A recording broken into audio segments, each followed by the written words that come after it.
L'invasion de l'Irak, ou si l'on veut, une guerre allemande.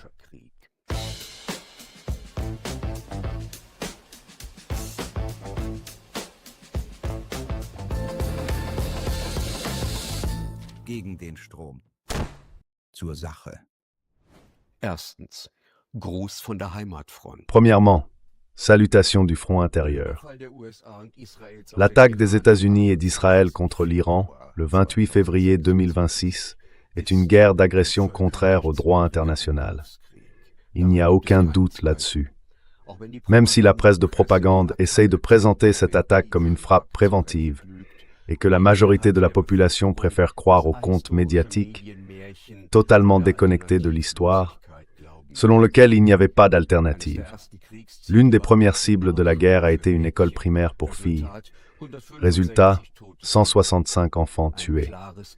C'est un crime de guerre évident. Si les règles des procès de Nuremberg étaient appliquées, Donald Trump, Bibi Netanyahou et leur camarilla finiraient au bout d'une corde.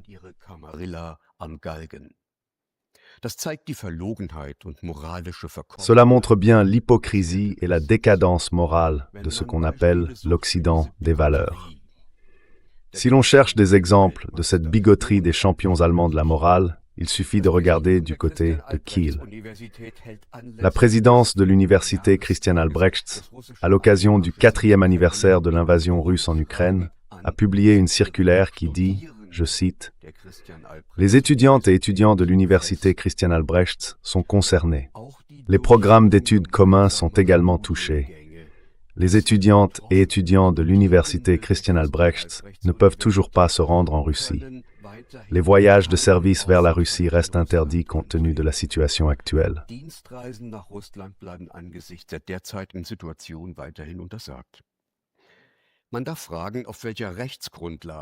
On peut se demander sur quelle base juridique l'université de Kiel veut interdire à ses étudiants de se rendre en Russie et avec quelle légèreté la présidence compte passer outre la liberté de la recherche et de l'enseignement garantie par l'article 5 de la loi fondamentale.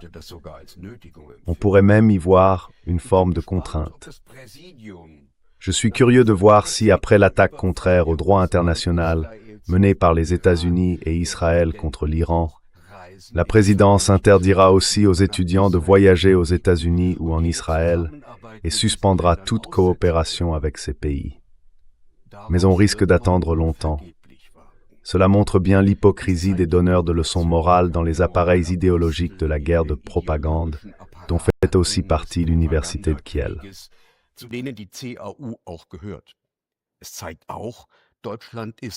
Cela montre aussi que l'Allemagne est depuis longtemps partie prenante dans les deux guerres, celle contre la Russie et celle contre l'Iran. Deuxième point, l'Allemagne comme puissance belligérante. La République fédérale, qui après les catastrophes provoquées par l'Allemagne au XXe siècle, avec près de 200 millions de morts, aurait toutes les raisons de s'engager pour la paix, se trouve aujourd'hui en première ligne. C'est contraire à la Constitution, car la loi fondamentale oblige la politique allemande à servir la paix. Mais cela n'empêche pas les intellectuels allemands, ou ce qu'il en reste, les universitaires, de jouer les va-t-en-guerre dans la bataille de propagande.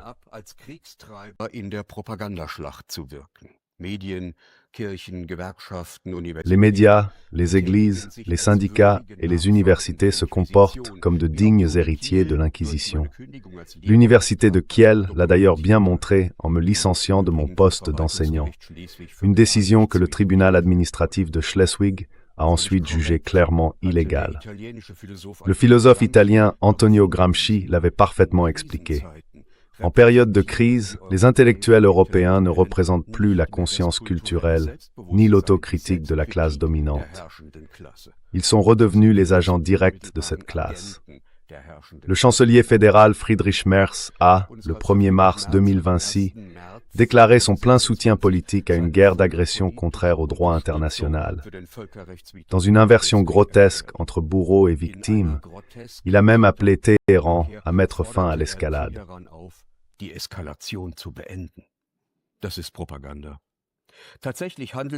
C'est de la propagande. En réalité, il s'agit d'une guerre préparée depuis longtemps, destinée à imposer un changement de régime. Merz n'a pas caché que Berlin partageait cet objectif. Il a déclaré « Ce n'est pas le moment de faire la leçon à nos partenaires et alliés ».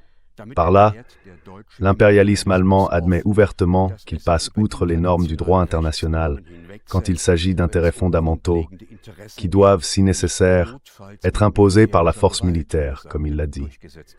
Le site Forum Geopolitica commente « Parfois, la vérité éclate quand on laisse parler un imbécile ». La déclaration de Merz, selon laquelle il avait été informé à l'avance de l'attaque, montre à quel point la République fédérale est directement impliquée dans la planification stratégique.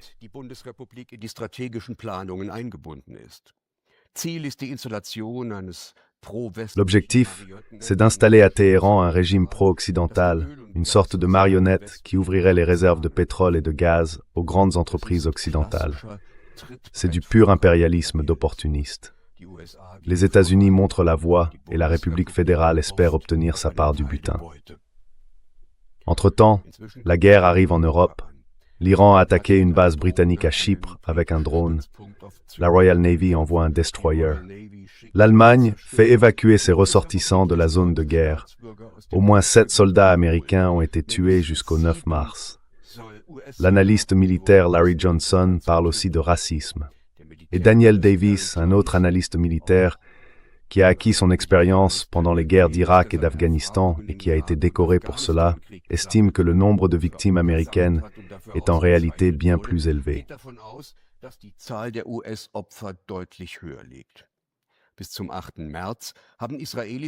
Jusqu'au 8 mars, selon le Croissant Rouge, les Israéliens et les Américains ont tué plus de 1330 civils en Iran. C'est plus de victimes civiles qu'en une année entière de guerre en Ukraine. Le nombre de blessés du côté américain n'est pas connu.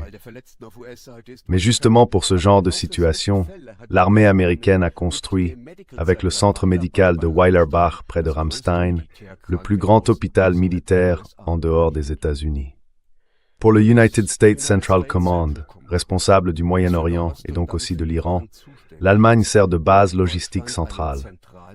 Le nombre de vols depuis la base aérienne de Ramstein et celle de Spangdahlem a fortement augmenté pendant la préparation de l'attaque. Citation. Die von der Bundeswehr mitgenutzten Stützpunkte in Erbil, im Irak und Al-Asqaq in Jordanien wurden angegriffen. Deutschland, Frankreich und Großbritannien haben eine Erklärung veröffentlicht, der zufolge sie die notwendigen Maßnahmen ergreifen, um die eigenen Interessen und die der Verbündeten in der Region zu verteidigen. Zitat: Dies kann potenziell auch, falls notwendig. Cela peut potentiellement inclure, si nécessaire, la mise en œuvre de mesures défensives militaires proportionnées afin de détruire à la source la capacité de l'Iran à tirer des missiles et des drones. C'est une menace à peine voilée, grossièrement dissimulée. On ne sait pas encore si des avions ravitailleurs allemands participeront indirectement à ces opérations. Tout cela n'a pas grand-chose à voir avec la préservation de la paix, comme le stipule la Constitution. Dans le même temps, la majorité de la population continue de somnoler. Le refus de reconnaître que ce pays est entraîné toujours plus profondément dans les guerres des États-Unis est la plus puissante arme des vats en guerre. Par une simulation de démocratie et une guerre cognitive, autrement dit, une attaque contre l'esprit, ils ont réussi à plonger la majorité dans un état d'engourdissement.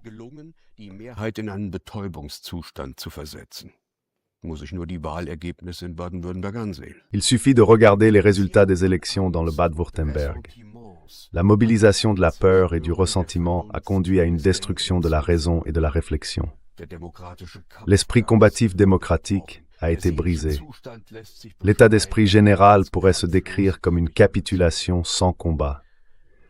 Le fait que l'Allemagne soit devenue une puissance belligérante indirecte est clairement perçu dans le Sud global. Ce modèle, d'ailleurs, avait déjà été testé en Ukraine. En Indonésie, par exemple, le plus grand pays musulman du monde, des citoyens allemands se heurtent parfois à une hostilité ouverte. L'Allemagne, comme l'a formulé Bertolt Brecht en 1933, est de nouveau assise, souillée parmi les peuples. Troisièmement, Drittens, Ausweitung der Kampfzonen. Extension de la zone de combat. Un homme d'affaires bien connu à Dubaï raconte « Les événements s'enchaînent à une vitesse folle. Aujourd'hui, le 3 mars, un centre de données d'Amazon à Abu Dhabi a été touché. Plusieurs avions de combat américains abattus. Ici, c'est le port de Jebel Ali qui a été frappé, avec d'épais nuages de fumée. Hier, un hôtel sur la Palme a été bombardé, le Fairmont Hotel. Puis l'hôtel en forme de voile, le Burj Al Arab, et le terminal 3 de l'aéroport, le terminal Emirates, ont été attaqués par des drones. Le même jour, l'aéroport d'Abu Dhabi et les bases militaires américaines d'Abu Dhabi et de Dubaï ont aussi été visées. Et ensuite, les faits sont tout autres que la version officielle. Les Iraniens ont montré qu'ils pouvaient frapper l'infrastructure touristique et logistique et que personne ne pouvait les en empêcher.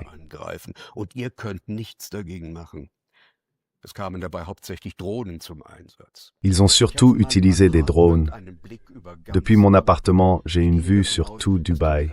Je pense que les Iraniens veulent, avec ces premières vagues, épuiser les intercepteurs pour que la défense tire ses missiles avant que les frappes plus importantes n'arrivent. Une attaque particulièrement violente a visé le port de Jebel Ali, parce qu'il y a là beaucoup de matériel militaire américain. C'est le plus grand port des Émirats, et ça brûle encore là-bas. Ce qui est aussi frappant, c'est qu'il n'y a pas eu d'alerte aérienne. Rien du tout. C'était vraiment étrange. L'ancien analyste de la CIA, Larry Johnson, et l'ex-inspecteur en armement Scott Ritter confirment que les Iraniens ont détruit dans le port précisément les entrepôts où la CIA stockait du matériel Starlink.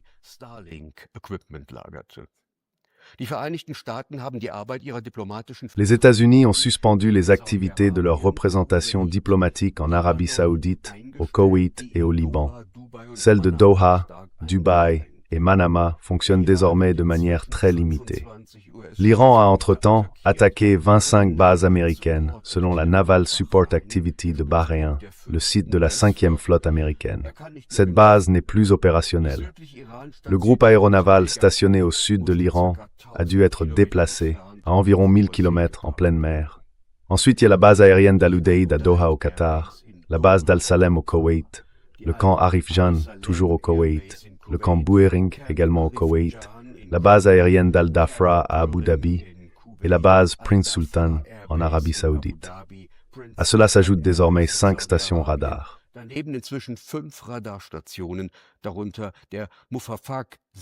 Parmi les cibles, il y a la base aérienne Muwafaq Salti en Jordanie, ainsi que le système radar mobile de surveillance et de contrôle de la marine américaine, modèle 2. Cela réduit considérablement les capacités d'alerte précoce des États-Unis. 2 drones ont frappé la raffinerie de pétrole d'Aramco à Ras Tanura, en Arabie Saoudite. Une épaisse fumée s'est élevée et l'installation a été mise à l'arrêt. Un site de production d'électricité au Qatar a également été visé, tout comme une installation énergétique de Qatar Energy. À la suite des frappes de missiles iraniennes, l'entreprise publique a suspendu la production de matériaux comme le polymère, le méthanol et l'aluminium, après avoir déjà interrompu la production de gaz naturel liquéfié en raison des attaques contre ces sites.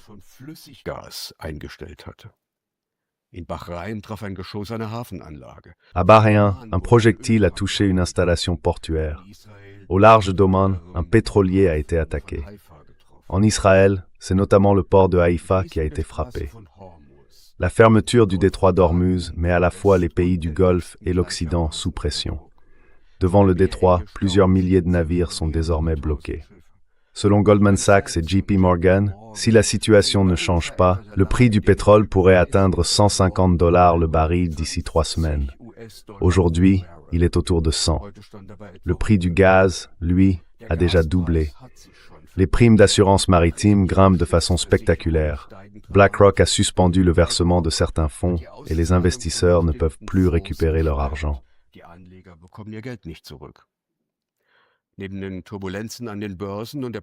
En plus des turbulences sur les marchés boursiers et du blocage du transport de pétrole et de gaz, les pays du Golfe dépendent des importations alimentaires.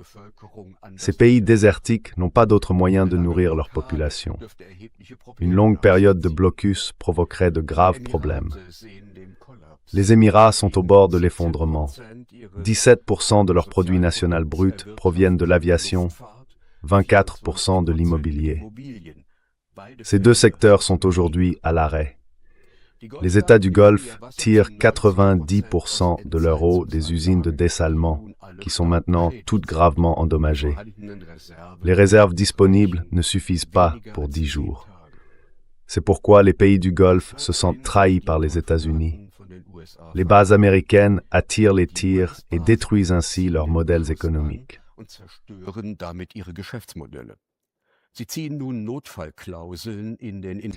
Ils activent maintenant les clauses d'urgence dans leurs contrats d'investissement avec l'Occident.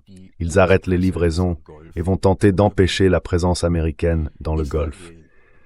Israël a imposé un blackout total sur les informations concernant les dégâts causés par l'Iran. Mais chaque jour, des centaines de roquettes et de drones frappent des villes comme Tel Aviv et Haïfa. Ces vagues d'attaques visent à saturer la défense. Le dôme de fer s'avère largement inefficace. Les véritables frappes de missiles, mesdames et messieurs, ne sont pas encore arrivées. Déjà maintenant, les pertes semblent plus importantes que prévues. La population en Israël devient nerveuse. Cela veut dire que la riposte iranienne est plus dure et plus précise que ce que vous pouvez lire dans les journaux. L'Iran est plus résistant qu'on ne le pensait.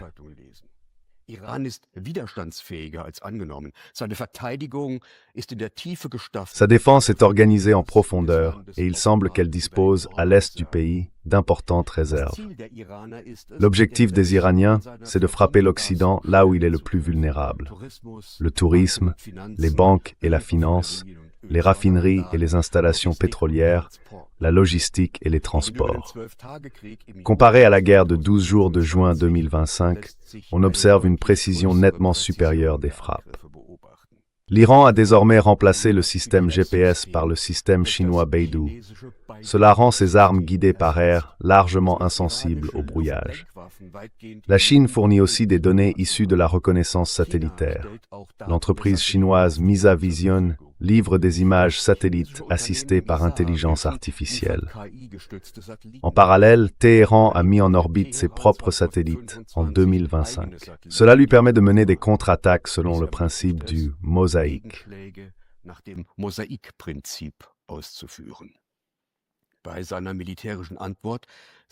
Dans sa riposte militaire, l'Iran utilise surtout des drones, mais aussi des missiles.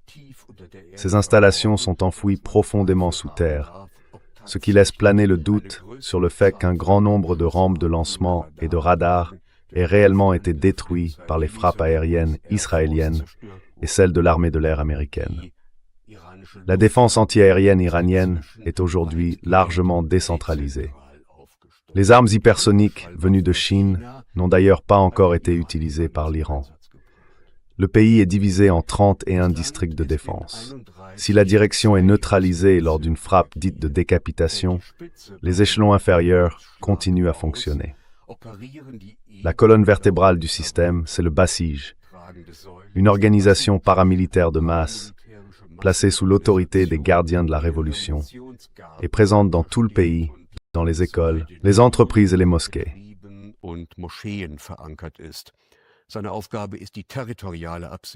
Sa mission, c'est d'assurer la sécurité territoriale. Ainsi, chaque province peut, en principe, fonctionner comme une zone de combat autonome. Ce qu'on appelle le principe du mosaïque, c'est une forme d'assurance stratégique. L'élimination de l'élite, y compris du guide suprême Ali Khamenei, perd alors l'effet recherché.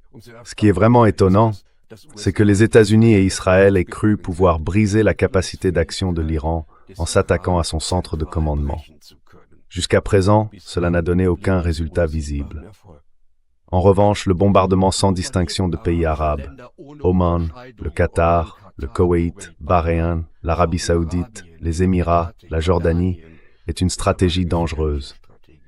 L'élargissement de la zone de combat risque d'entraîner d'autres pays dans la guerre ou de pousser leur gouvernement à servir de base de déploiement pour l'armée américaine.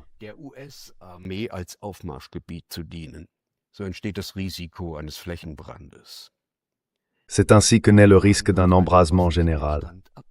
L'Iran a refusé un cessez-le-feu. Il mène un combat pour sa survie, une guerre de décision, comme disent les Américains, où se joue la survie même de son système politique. L'Occident, en particulier Israël et les États-Unis, mènent une guerre de choix, un conflit déclenché délibérément et préparé depuis longtemps. C'est l'Occident qui a commencé la guerre. Et c'est l'Iran qui décidera quand elle prendra fin.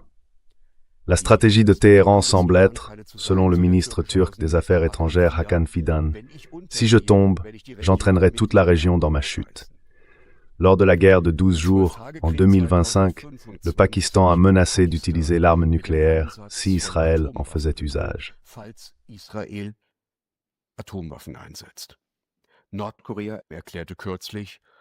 La Corée du Nord a récemment déclaré « Si Téhéran demande des armes nucléaires, nous en fournirons ». Cela montre bien que cette nouvelle guerre contre l'Iran, c'est comme danser sur un volcan. La stratégie des États-Unis et d'Israël est claire. Les États-Unis veulent, comme l'a expliqué le président Trump, imposer un changement de régime par une frappe décisive. On voit là un schéma qui se répète. Qu'il s'agisse de l'attaque contre la résidence du président russe Poutine, une opération qui n'aurait pu se faire sans l'appui de la CIA et du MI6, de la tentative de renverser le président vénézuélien Maduro, préparée de longue date, ou encore de cette nouvelle offensive contre l'Iran. Chaque fois, l'attaque intervient alors même que des négociations sont en cours.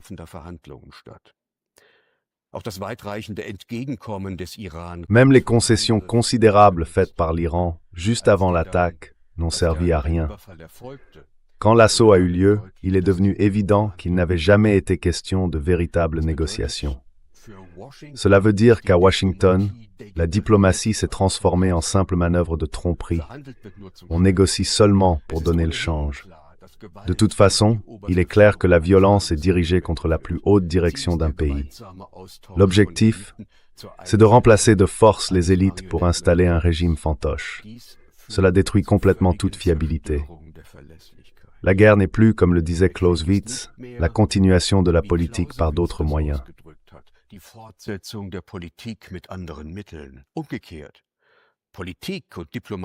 Autrement dit, la politique et la diplomatie deviennent une simple fonction de la guerre.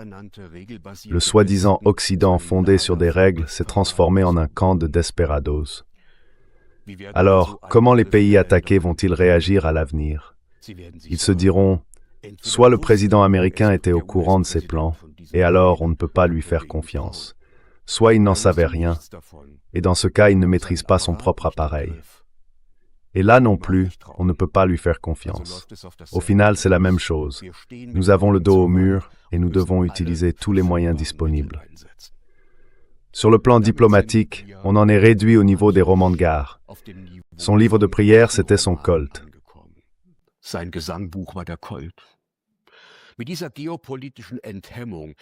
Avec cette dérive géopolitique, l'Occident dirigé par les États-Unis a détruit le droit international. C'est un long processus qui a commencé avec l'opération Tempête du désert en 1991, s'est poursuivi avec l'attaque illégale contre la Yougoslavie, puis avec les guerres menées contre l'Irak, la Libye et la Syrie, et qui atteint aujourd'hui son point culminant. Utiliser tous les moyens disponibles, cela abaisse clairement le seuil d'emploi de l'arme nucléaire. Et la leçon que les dirigeants du Sud global en tirent, c'est celle de la Corée du Nord. Seuls ceux qui possèdent la bombe et peuvent menacer de la destruction totale de l'humanité ont une chance de survivre.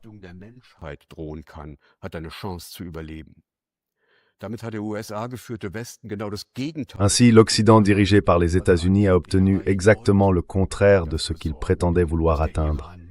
Empêcher l'Iran d'acquérir la capacité de fabriquer des armes nucléaires. Contrairement à Israël, l'Iran a signé le traité de non-prolifération nucléaire. Par ailleurs, les Américains et les Israéliens ont, en éliminant Khamenei de manière ciblée, supprimé précisément le dirigeant iranien qui, pour des raisons religieuses, refusait la bombe atomique. Son successeur pourrait tirer du Coran des conclusions bien différentes. Mais l'attaque des États-Unis et d'Israël n'a certainement rien à voir avec le programme nucléaire. Celui-ci est depuis des années sous le contrôle de l'Agence internationale de l'énergie atomique. L'Iran a d'ailleurs déclaré à plusieurs reprises qu'il renonçait à la fabrication d'une bombe atomique.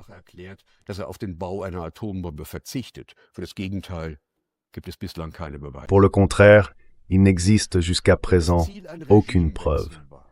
Si l'objectif était un changement de régime, comme Trump l'a déclaré, alors cette guerre d'agression visait à résoudre un problème que l'Occident avait lui-même créé. Le 19 août 1953, le premier ministre iranien démocratiquement élu, Mohammad Mossadegh, a été renversé à la suite d'une opération illégale menée par les services secrets des États-Unis et du Royaume-Uni, parce qu'il avait nationalisé la Anglo-Iranian Oil Company.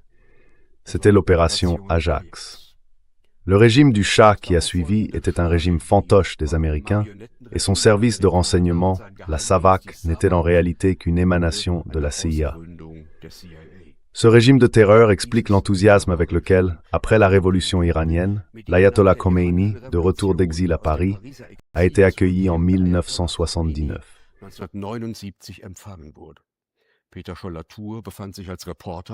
Peter Scholl-Latour se trouvait à bord de l'avion en tant que reporter, mais il est tout de suite reparti parce qu'il n'y avait plus de place pour lui dans l'hélicoptère de Khomeini. Il a tout de suite compris qu'il ne pourrait plus sortir de la foule. Il a donc réalisé son reportage après l'atterrissage à Paris. Le chef du gouvernement démocratiquement élu, Abol Hassan Bani Sadr, un intellectuel très cultivé, a subi la pression des musulmans radicaux. Il a dû fuir et a vécu ensuite à Versailles. Et c'est là que j'ai pu l'interviewer à plusieurs reprises, notamment sur l'affaire Iran-Contra et sur le commerce international des armes.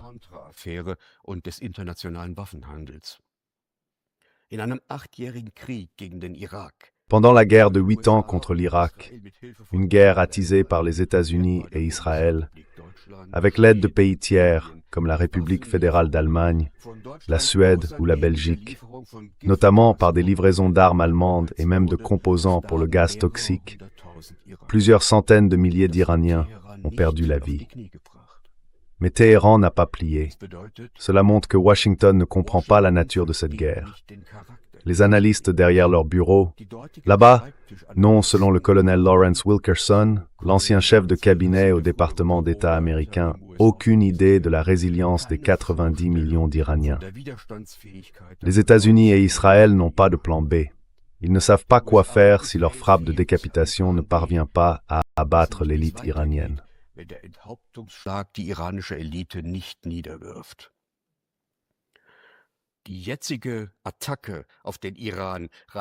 L'attaque actuelle contre l'Iran s'inscrit dans la stratégie géopolitique des néoconservateurs, qui cherchent à imposer un changement de régime dans tous les pays arabes.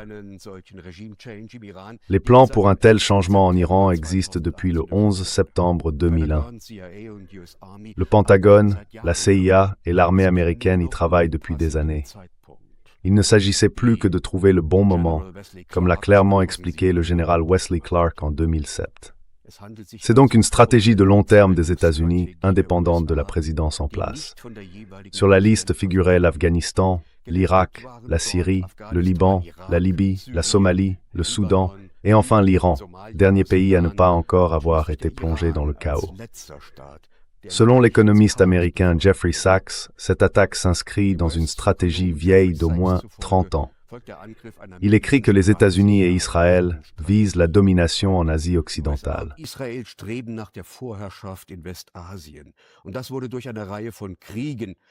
cela s'est concrétisé par une série de guerres avec l'Iran qui, selon lui, poursuivent en réalité le grand objectif fixé depuis l'arrivée de Netanyahou au poste de Premier ministre israélien. Cela veut dire que cela n'a absolument rien à voir avec l'antisémitisme, quand on souligne qu'il s'agit ici de la création d'un grand Israël, allant du Nil jusqu'à l'Euphrate. Regardez les insignes sur les épaules des soldats israéliens, vous le verrez. Les services secrets, la CIA et le Mossad, selon Sachs, ont laissé une trace de sang au Moyen-Orient.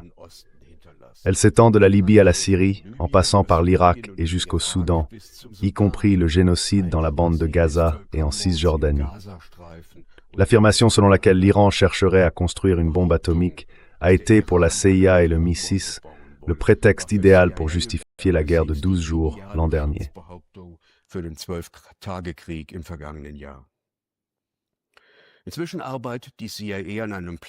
La CIA travaille désormais sur un plan pour armer les troupes kurdes afin de provoquer un soulèvement.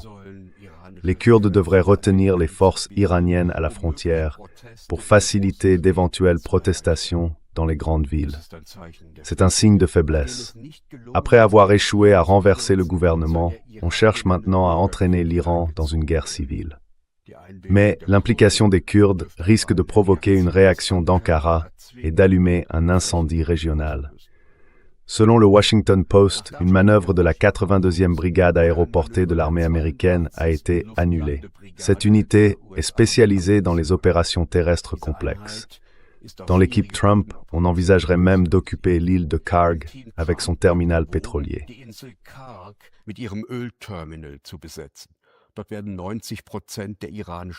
C'est là que passent 90% des exportations de pétrole iranien. L'échec de l'opération Décapitation a conduit à la conclusion qu'il faudrait des troupes au sol pour provoquer l'effondrement économique de l'Iran. Nous avons donc maintenant plusieurs raisons qui ont poussé le président américain Trump à l'attaquer l'Iran. À l'attaquer maintenant. Sur le plan intérieur comme économique, le président n'a pas tenu ses promesses. Les problèmes sociaux aux États-Unis s'aggravent. Près d'un tiers des Américains vivent au-dessous ou juste au niveau du seuil de pauvreté. Aujourd'hui, les États-Unis sont devenus un pays d'émigration, comme on peut le voir à Lisbonne, où des citoyens américains font grimper les prix de l'immobilier et des loyers. Et la réindustrialisation, elle, ne se fera pas de sitôt.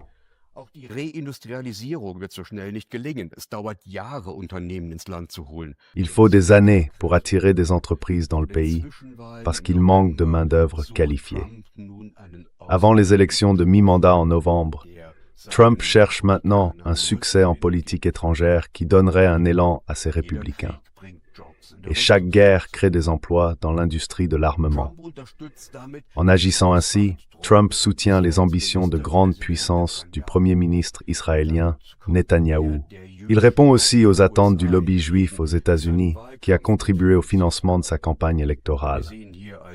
On voit donc ici un précédent dicté par la politique intérieure. Mais d'autres éléments s'ajoutent. Israël considère l'Iran comme une menace existentielle, car l'Iran peut aussi influencer la situation dans la région à travers le Hezbollah ou les rebelles Houthis.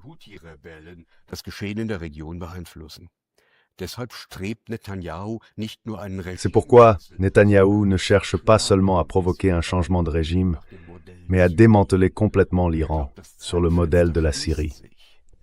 Et il pense que la fenêtre d'opportunité est en train de se refermer. Israël a entraîné les États-Unis dans cette guerre. Mais il s'agit aussi du contrôle du pétrole et des ressources iraniennes. 80% des exportations de pétrole de l'Iran partent vers la Chine, qui de son côté tire environ 12% de son pétrole de l'Iran. Après le blocus du Venezuela, Pékin dépend du pétrole iranien. Wilbur Ross veut interrompre ces livraisons. L'enjeu, c'est aussi de maintenir le statut du dollar comme principale monnaie internationale. Parce que le monde entier a besoin de dollars, puisque environ 80% du pétrole et du gaz sont échangés en dollars.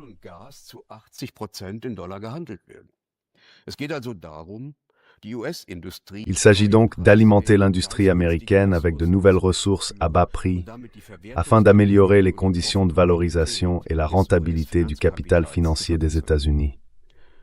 Les pays des BRICS, de leur côté, ont commencé à mettre en place leur propre circuit de financement en dehors du dollar. Il s'agit donc aussi d'affaiblir les BRICS. Sur le plan géopolitique, la question, c'est le contrôle des routes commerciales, comme le détroit d'Ormuz, et la coupure des connexions des BRICS. Le corridor nord-sud russe, de Saint-Pétersbourg jusqu'au golfe Persique, et le projet chinois des nouvelles routes de la soie, qui attribue à l'Iran un rôle de charnière. En somme, cette connectivité planifiée doit être détruite par une forme de piraterie militaire.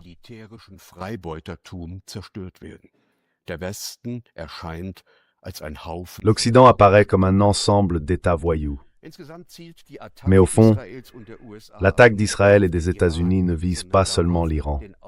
Elle cherche surtout à empêcher la montée de la Chine comme principal concurrent des États-Unis. Dans ce contexte, l'action politique de Donald Trump n'a rien d'arbitraire ni d'imprévisible. C'est en réalité une stratégie du chaos délibéré, des déclarations contradictoires, des revirements soudains, des écarts entre les paroles et les actes, des menaces dignes d'une bagarre de bar. Le but, c'est de semer l'incertitude, de détruire volontairement les règles internationales et de créer une zone d'anarchie pour provoquer le désordre.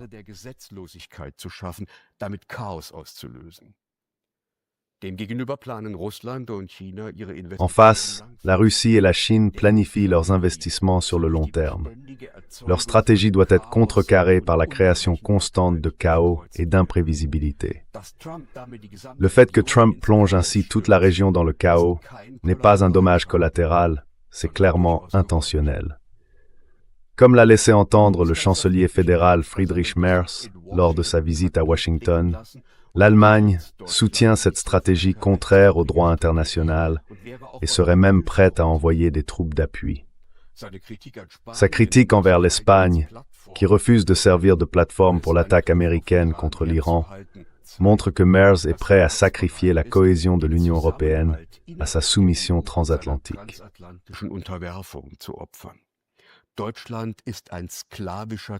L'Allemagne est devenue un simple relais servile de Washington. Même un chauffeur de taxi venu du Sri Lanka le comprend. Et c'est pourquoi il ne faut pas s'étonner si, là-bas ou ailleurs, les Allemands sont traités en conséquence.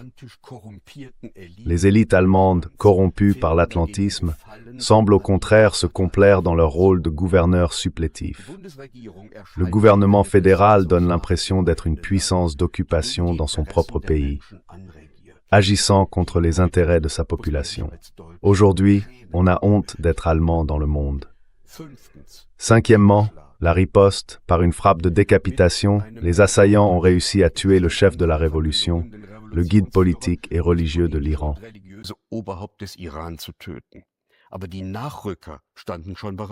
Mais les remplaçants étaient déjà prêts. Du coup, le coup de décapitation a échoué. Ce genre d'opération atteint rarement le résultat espéré. En général, ça fait monter le niveau de conflit et ça sème le chaos. Ce coup ne changera pas le système politique iranien. L'Iran ne capitulera pas. Au contraire, les gardiens de la révolution vont renforcer leur emprise sur le pouvoir. L'analyste Daniel Davis estime que Khamenei aurait pu se sacrifier volontairement pour devenir un martyr. Selon lui, cet assassinat ciblé a renforcé le soutien à l'Iran, aussi bien à l'intérieur du pays que dans l'ensemble du monde chiite. Les manifestations qui s'étendent dans plusieurs pays musulmans semblent le confirmer.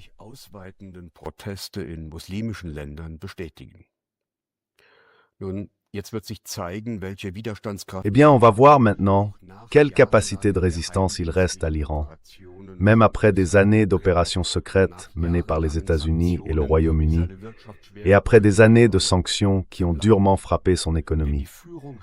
Parce que la direction du pays a aussi des opposants, surtout dans la classe moyenne, celle qui a le plus souffert des sanctions et de l'inflation. Les États-Unis ont voulu attiser ce mécontentement, mais ils n'ont pas réussi à provoquer un renversement du régime.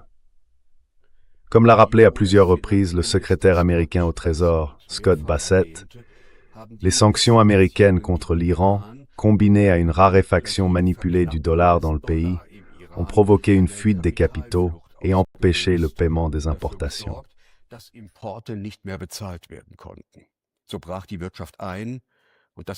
L'économie s'est effondrée et ça a poussé les gens à descendre dans la rue.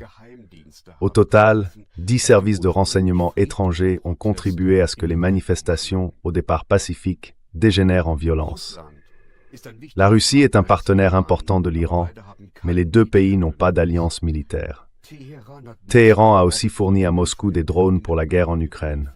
Certes, une partie des forces russes est engagée en Ukraine.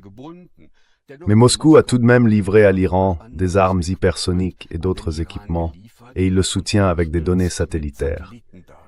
Car ils ne peuvent pas accepter une coupure du corridor commercial nord-sud. Le ministre des Affaires étrangères, Sergueï Lavrov, a déclaré que l'Iran ne serait pas abandonné par la Russie et la Chine. Et inversement, la Russie fait elle aussi face à des défis géopolitiques. Prédatorly carried by US contre l'Iran et en Ukraine.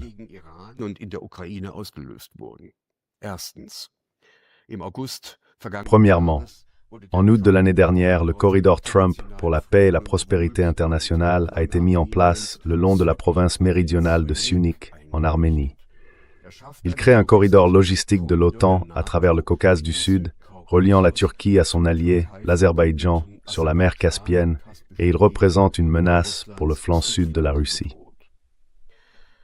Deuxièmement, la nouvelle stratégie de sécurité des États-Unis attribue à la Pologne le rôle de bélier central contre la Russie, soutenant ainsi les ambitions de grande puissance de Varsovie. Du point de vue russe, c'est une menace sérieuse pour Kaliningrad. Troisièmement, l'Union européenne se réarme. Le plan Rearm Europe prévoit 800 milliards d'euros et l'Allemagne investit à elle seule près de 100 milliards dans des projets militaires. Les infrastructures logistiques pour déploiement de troupes sur le nouveau front de l'Est sont en cours forcément.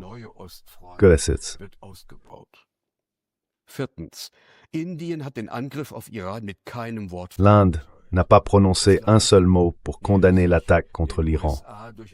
Le pays s'était récemment rapproché des États-Unis grâce à un accord commercial. Cela pourrait réduire les revenus pétroliers de la Russie de plusieurs dizaines de milliards de dollars. Mais maintenant, l'Inde revient vers la Russie pour ses affaires de pétrole. Et cinquièmement, la décision américaine de laisser expirer le traité New START pourrait relancer une nouvelle course aux armements nucléaires. La Pologne a montré de l'intérêt pour posséder ses propres armes nucléaires et la Turquie pourrait suivre le même chemin. Ainsi, dans la 5e année de l'opération militaire spéciale, l'OTAN a réussi à étendre la zone de combat et à maintenir la pression sur la Russie. D'un autre côté, l'attaque contre l'Iran joue en faveur de Moscou. Le prix du pétrole grimpe nettement, dépassant actuellement les $100 le baril.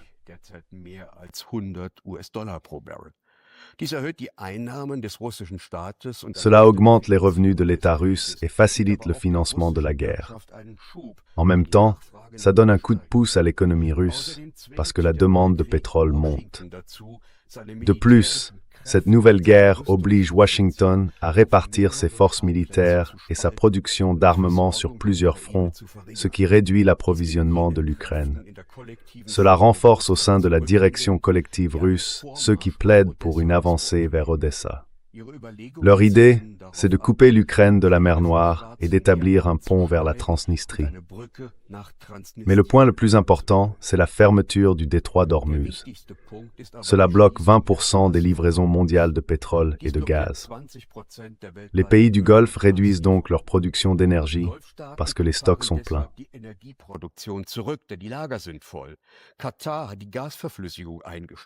Le Qatar a arrêté la liquéfaction du gaz et il faudra plusieurs semaines pour relancer la production et approvisionner les pays de l'Union européenne. Lui-même avait décidé l'an dernier de mettre fin aux importations de gaz naturel liquéfié en provenance de Russie à la fin décembre 2026 et à celle de gaz par pipeline à la fin septembre 2027. Ces deux décisions réunies pourraient provoquer une crise énergétique dépassant celle de la période du Covid et même celle de l'embargo pétrolier arabe de 1973. Poutine a demandé à son gouvernement d'examiner s'il est possible de rediriger les exportations d'énergie russe de l'Europe vers l'Asie. Moscou se retrouve ainsi dans une position clé. Le Kremlin peut faire pression sur les pays de l'OTAN pour atteindre ses objectifs de guerre en Ukraine, ou bien aggraver la récession de l'économie européenne. Les Européens se retrouvent, une fois de plus, pris dans une impasse qu'ils ont eux-mêmes créée.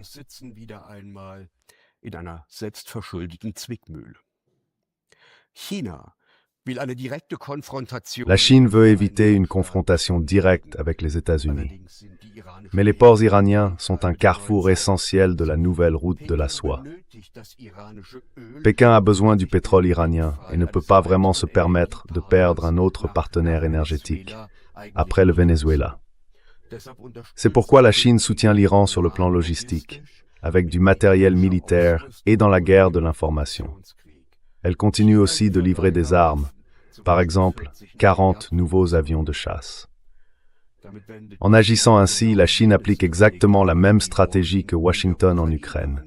Elle est de fait partie prenante au conflit, mais sans participation directe. En parallèle, Pékin dispose d'autres leviers.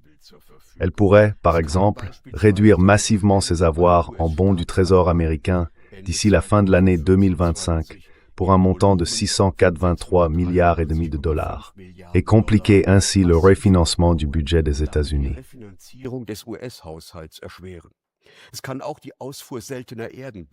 La Chine peut aussi bloquer l'exportation des terres rares, ce qui porterait un coup à l'industrie américaine de l'armement et du numérique. En plus, elle peut, avec la Russie, accélérer le développement de nouveaux systèmes de paiement basés sur la technologie blockchain. Cela réduirait l'énorme éponge qui, à l'échelle mondiale, absorbe les dettes américaines.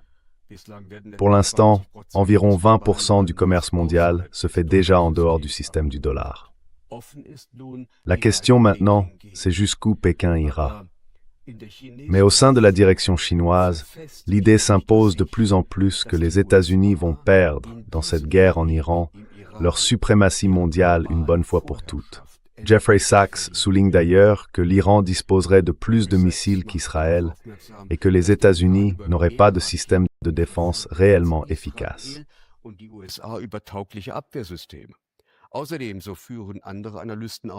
D'après d'autres analystes, l'Iran serait capable de produire plus de missiles et plus vite que les États-Unis. Jeffrey Sachs le répète. Cette idée d'un changement de régime mené par les États-Unis et Israël, comme tant d'autres actions délirantes de ces deux pays, est vouée à l'échec. Sixième point, la perspective.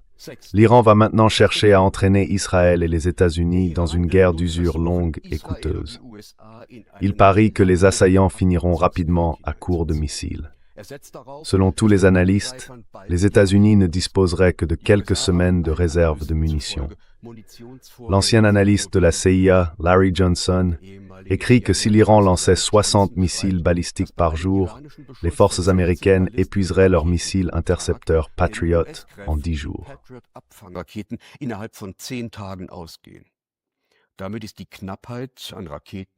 Cela veut dire que la pénurie de missiles est encore plus grave qu'on ne le pensait.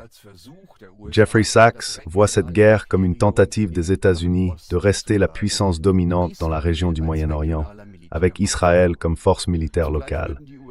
En même temps, les États-Unis se battent pour conserver leur suprématie mondiale. Mais selon lui, ils ne gagnent pas cette bataille, parce qu'en réalité, nous vivons déjà dans un monde multipolaire. On peut même dire dès maintenant que les États-Unis ont déjà perdu cette guerre. L'objectif affiché, à savoir un changement de régime, ne sera pas atteint. De leur côté, les dirigeants iraniens estiment froidement qu'une guerre contre les États-Unis et Israël est moins risquée que de se soumettre à Washington. Même le New York Times l'a rapporté.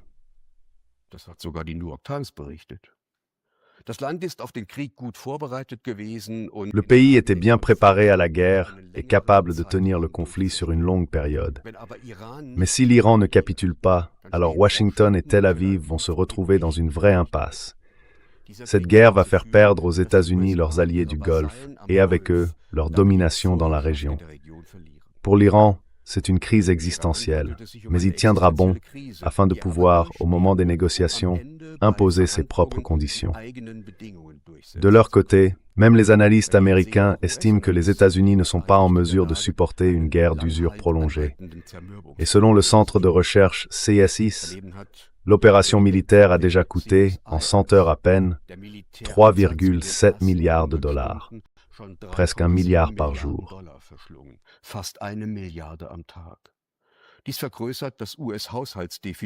Cela creuse le déficit budgétaire des États-Unis et crée de sérieux problèmes pour l'avenir. Si la guerre se prolonge et que le nombre de victimes augmente, la pression politique sur Jérusalem et Washington deviendra très forte pour qu'ils cherchent une issue. C'est exactement l'objectif de Téhéran. Les va-t-en-guerre qui ont poussé Trump à attaquer rendront ensuite le président responsable de l'échec du succès espéré. Je ne m'attends pas à ce que la population iranienne se retourne contre le régime. Les gens semblent bien conscients du caractère mensonger des promesses américaines. Ils ont déjà une solide expérience en la matière. Ils savent qu'un changement de régime n'améliorerait pas leur situation.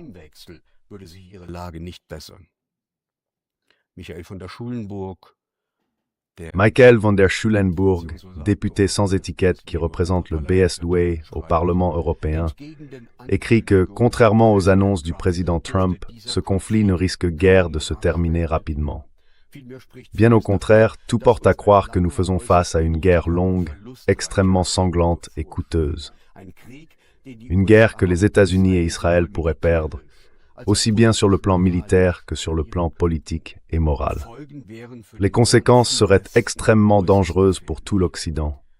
Et il ajoute, cette guerre n'a pas seulement détruit la confiance dans la sincérité de l'Occident, elle a aussi anéanti le droit international fondé sur la Charte des Nations Unies, ce droit que l'Occident avait lui-même créé. Ce faisant, il aurait grand ouvert la porte à un ordre mondial fondé uniquement sur la loi du plus fort.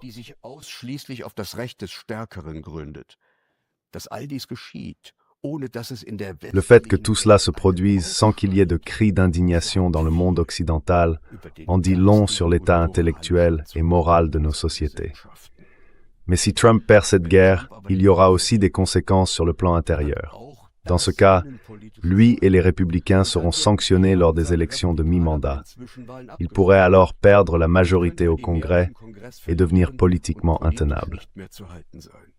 Sur le plan géopolitique, l'attaque contre l'Iran accélère le déclin de l'Occident. Les États-Unis surexploitent leurs ressources militaires et creusent encore davantage leur dette publique. L'Iran, lui, gagnera cette guerre. Cela signifie que les États-Unis seront vaincus, humiliés et contraints de se retirer du Moyen-Orient. Israël se retrouvera alors seul face aux États du Golfe arabique.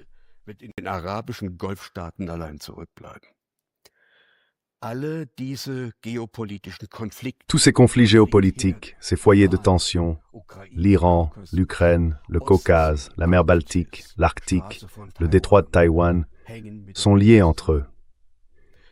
Les États-Unis et leurs vassaux ouvrent à un rythme rapide de nouveaux théâtres de guerre et sabotent toute solution pacifique, comme ils l'avaient déjà fait lors des négociations d'Istanbul au printemps 2022. Leur objectif, c'est d'étendre leur propre zone d'influence, de consolider leurs territoires revendiqués et de contenir leurs adversaires stratégiques.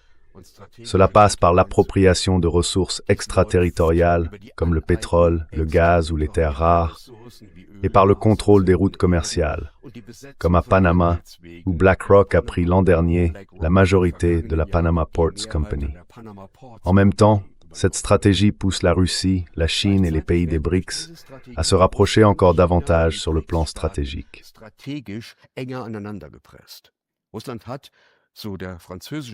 Selon l'historien français Emmanuel Todd, la Russie a gagné la guerre en Ukraine. Les deux conflits, celui en Ukraine et celui contre l'Iran, sont des batailles de repli dans le déclin de l'Occident, dans la lutte du monde unipolaire dirigé par les États-Unis contre les forces montantes d'un monde multipolaire. Écoutons donc Emmanuel Todd. La guerre en Ukraine, dit-il, marque le début d'une guerre mondiale. L'une des raisons de la victoire de la Russie, c'est le soutien qu'elle reçoit de la Chine et de l'Inde. Les pays des BRICS se rangent du côté de la Russie contre l'Occident. Ce conflit en Ukraine devient un affrontement mondial entre les anciennes colonies et l'Occident qui les a exploitées. Et au sein d'un Occident en décomposition, les conflits du passé refont surface.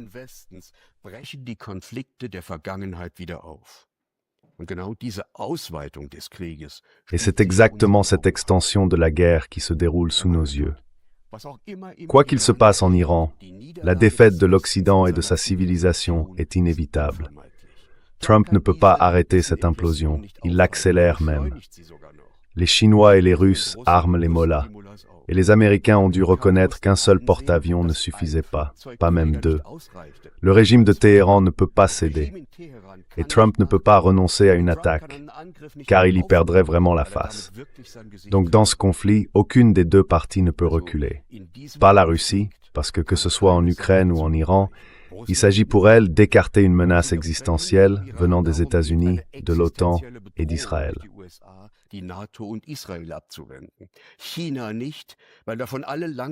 Pas la Chine, parce que tous ses plans à long terme dépendent de la prospérité économique et du développement.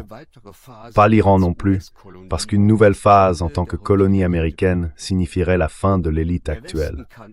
L'Occident, lui, ne peut pas reculer, ni au Moyen-Orient, ni en Ukraine.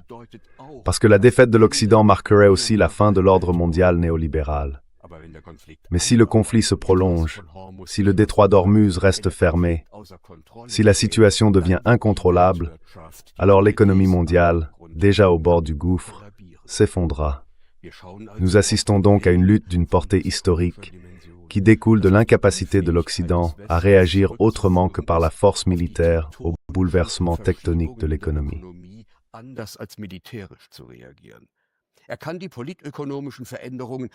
Il n'arrive plus à s'adapter aux changements politico-économiques. Cela montre la désorientation intellectuelle des élites occidentales. Elles sont incapables de diriger leur pays. Pourtant, la majorité de la population les suit encore.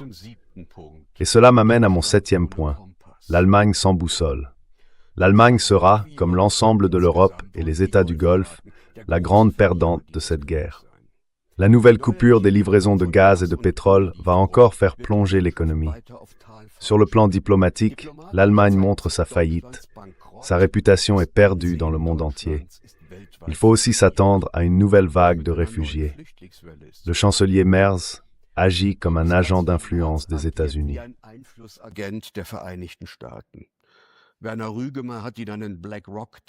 Werner Rugemer l'a traité d'ouvrier de la saleté de BlackRock. Par là, il veut dire que Merz fait exactement ce qui profite à l'industrie financière américaine. Pendant des années, il a été un représentant de premier plan du fonds d'investissement américain BlackRock. Cette entreprise a fait de lui un millionnaire. Et si sa retraite est structurée comme c'est souvent le cas pour les cadres dirigeants, elle repose en partie sur un fonds d'action de BlackRock. Ce fonds prend de la valeur quand BlackRock réalise de gros bénéfices. Alors on comprend qu'il puisse se dire « ce qui est bon pour BlackRock et pour les États-Unis, c'est bon pour moi, et donc aussi pour l'Allemagne ». Tout cela se reflète d'une certaine manière dans sa visite à Washington.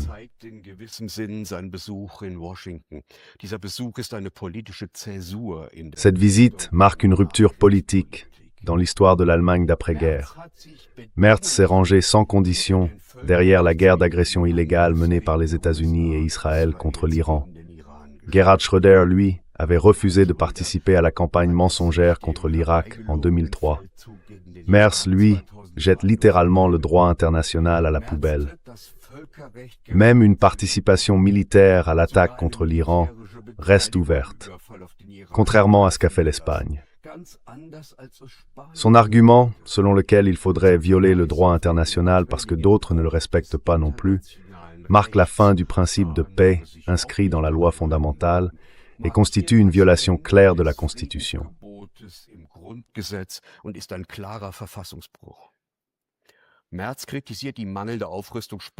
Merz critique le manque de réarmement de l'Espagne au regard des objectifs fixés par les États-Unis pour l'OTAN. Ce faisant, il montre que la soumission aux intérêts américains lui importe plus que la cohésion au sein de l'Union européenne. Par là, Merz a clairement indiqué que l'Union européenne n'est rien d'autre qu'un simple relais de Washington. L'Allemagne, dit-il, est un vassal inconditionnel qui renie ses propres intérêts et se montre prête à sacrifier l'Union européenne. Concernant l'Ukraine, ils se vantent d'avoir expliqué au président américain ce qui ne pouvait pas être accepté dans le cadre d'un accord de paix. Je cite, « La ligne de front que l'Ukraine tient actuellement doit rester en place. Cela montre clairement qu'il ne doit pas y avoir de négociations pour mettre fin à la guerre. »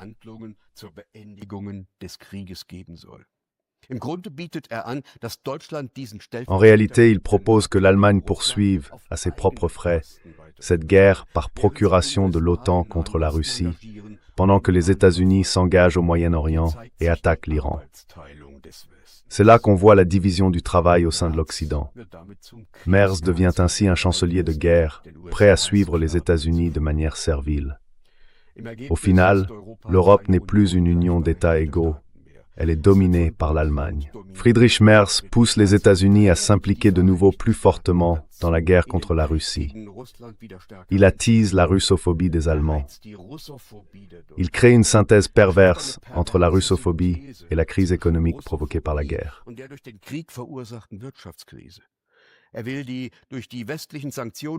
Il veut surmonter la crise provoquée par les sanctions occidentales en militarisant l'industrie. Emmanuel Todd analyse « C'est la nouvelle doctrine allemande pour l'Europe, et les services de renseignement mettent en garde contre une attaque de Poutine contre l'Allemagne. L'Allemagne a pris le contrôle de l'Europe. La guerre en Ukraine est terminée. La Russie a atteint son objectif. Dans ce monde sans menace russe, les nations reviennent.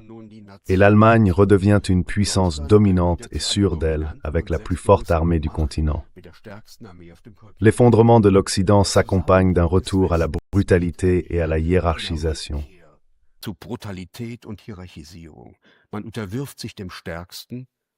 On se soumet au plus fort et on s'en prend au plus faible.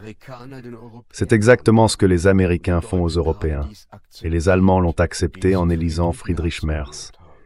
Le gouvernement fédéral, dans cette situation complexe, a perdu tout sens de direction. Le projet de Merz, qui veut faire de l'Allemagne la première puissance militaire d'Europe, risque de raviver de douloureux souvenirs chez tous les pays voisins. En réaction, ils chercheront à contenir l'Allemagne et à former un front commun contre Berlin. Quant à l'idée de relancer la production d'armements pour sauver des emplois perdus à cause des sanctions et de la désindustrialisation, elle ressemble à une tentative de gagner du temps et de repousser la prise de conscience de l'ampleur réelle des problèmes jusqu'aux prochaines élections.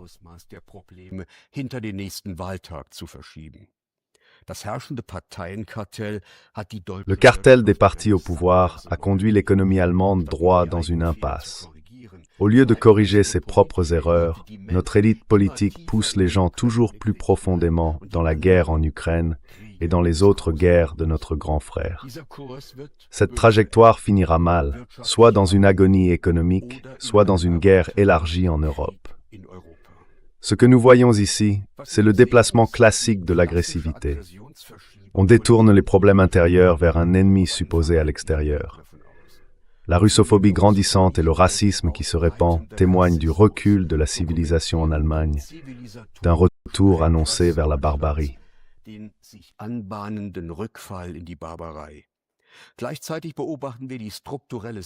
En même temps, on assiste à une sorte d'autosoumission structurelle à un hégémon qui se débat comme un phénix en chute libre. On voit un régime allemand sans boussole, manipulé comme une marionnette, et on observe la désintégration économique et politique de la deuxième démocratie allemande. Pour la population, tout cela n'apporte pas grand-chose. Elle aurait pourtant tout intérêt à ce que nous redevenions un peuple de bons voisins, un peuple qui préserve la paix. Mais cela suppose plusieurs conditions. D'abord, il faudrait que les gens s'engagent pour la paix avec la Russie. Cette paix ne tombera pas du ciel, et le cartel des partis au pouvoir, ces fauteurs de guerre, ne fera rien pour la construire.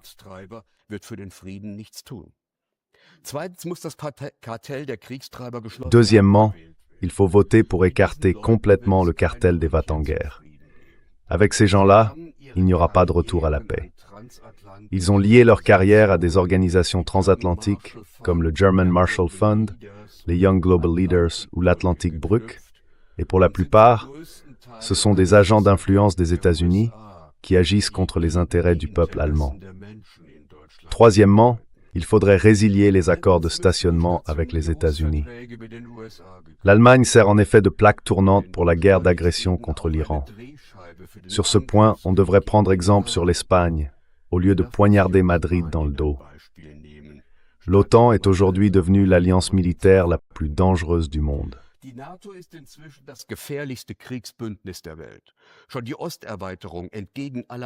L'élargissement à l'Est, déjà contraire à toutes les promesses faites à l'époque, en est la preuve. Cette alliance cherche la confrontation avec la Russie et sert à Washington de levier pour diviser le continent eurasiatique contre ses propres intérêts. C'est pourquoi la sortie de l'alliance militaire de l'OTAN doit être mise à l'ordre du jour. L'Union européenne, elle, a renoncé à son ambition d'être un projet de paix et se présente désormais comme une forme de despotisme antidémocratique.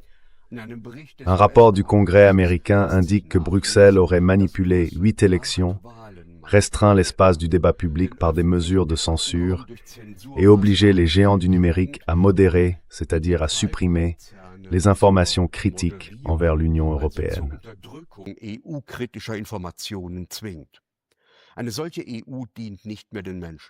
Une Union européenne comme celle-là ne sert plus les gens en Allemagne.